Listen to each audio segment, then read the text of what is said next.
Now, but we're going to start with that NASA launch, which we're expecting in the next few minutes.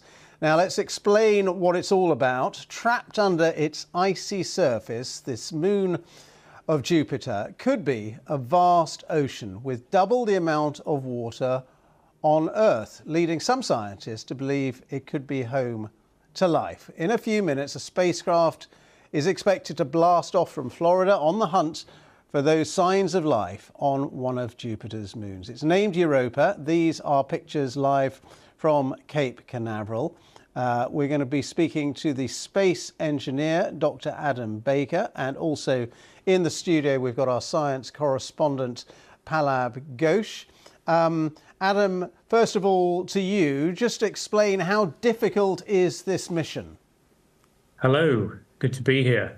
Well, it's one of the most difficult missions that NASA or any space agency has ever done. It's the largest interplanetary spacecraft NASA's ever launched. It's going to fly all the way to Jupiter, taking 5 years to get there. And then it's going to orbit it some 50 times in one of the worst radiation environments that any spacecraft's ever been designed to withstand. Well, there we go. It's a pretty tall order. Pallab Ghosh with me in the studio. What is it looking for? What's it going to do? It's going to be orbiting, isn't it? And looking for any potential signs of life. Well, Ben, as you said, somehow this little world so far from the sun has got water, not just water, but lots of it under its icy surface. And of course, where there's water, there may well be life. So that's the really exciting thing about this, because Europa, this tiny moon of Jupiter, may well be the most likely place in our solar system to be home to life. And we'll get some results in 5 years' time, but it's still on its way. Yeah, 5 years' time, it sounds an awful long way into the future, and that's because it's so far away from us. It's a 1.8 billion mile journey, so it's going to take some time. It's taken the long route. It's got to do a few it's got to do a few slingshots to gain gravity from other planets, but it is going to get there in 2030, and it's going to take a really close-up look at the surface, take magnetic readings to find out about the oceans, and there are plumes that come out from the surface. And if it's lucky, it'll fly through one of these plumes and actually taste what these oceans are like. But just to be clear, it's not going to land, it's just going to orbit it and try to work out as much information as it can from orbiting. NASA's very clear. It's not going to land, it's not going to find life, but it's going to find out whether Europa has the potential to support life, which is a step closer to actually finding life in our solar system. Adam Baker, back to you. I think we're 2 minutes away from launch. It's due at 6 minutes past the hour, so just over 2 minutes. Just talk to us a bit about the design of this spacecraft and how it has been designed for this very difficult and very long-term mission. Yeah, so there's a couple of features that are really important, one of which is how it produces its power, because you obviously need electrical power to run the instruments and keep it warm out there in the freezing cold depths of interplanetary space. So it has enormous solar arrays. Most spacecraft are solar powered with a few exceptions. This one's not using nuclear power, perhaps unusually at that distance. And the solar arrays are enormous. So I think it's about the size of a complete tennis court in terms of the length, so about sort of 30, nearly 35 meters long. And it needs it in order to be able to suck in enough sunlight to produce enough power to run the instruments. It's running a radar, for example, to look beneath the icy crust and try and assess the water, the oceans under Europa. And those are really power hungry. And no mission's ever used a radar this far from the sun. So there's a huge power challenge. The other side of the equation is actually it's orbiting in a really harsh radiation environment.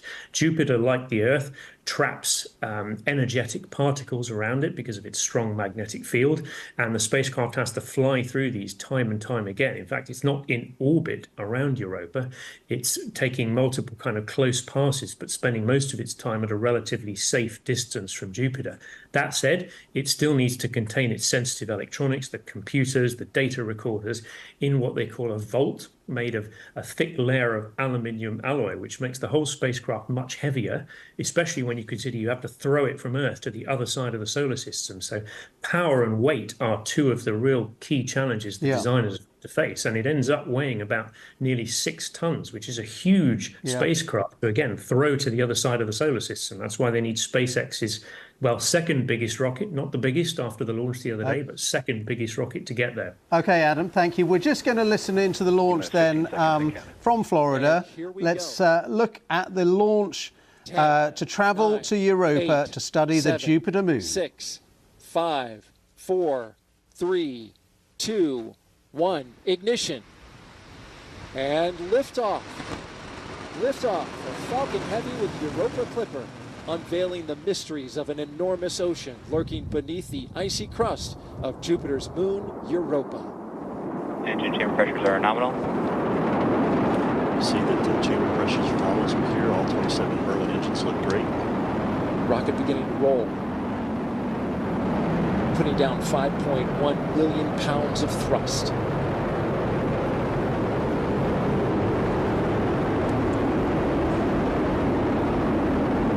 Coming up, they're going to back off those engines just a bit. So we're getting ready to head into max Power Q. and telemetry nominal. We hear that power and telemetry on the vehicle are good there. Everything's looking really Falcon well. Heavy is supersonic. They have reduced power in the center core to get through max Q, maximum dynamic pressure on the launch vehicle. As we approach that, the 2 side boosters at full throttle. A beautiful shot there as our camera team. Well, all looking pretty smooth to my very untrained eye. And Malab Ghosh, our science correspondent who's with me watching those pictures. It's always mesmerising, isn't it, watching any kind of launch? But this is a staggering mission, isn't it, in terms of its complexity? It is. It's so far so good. I think we're waiting for the stage separation, which is a critical moment. Nothing is completely safe on a journey to space. But at least it's launched. Hopefully it's on its way. And we just have to wait 5 years to find out whether we're alone in the universe or not. Yeah, although, will we find that out definitively? No, we'll just find out about the potential conditions. Exactly. You're right to correct that. It's just so exciting. You're getting carried away. getting a little bit carried away.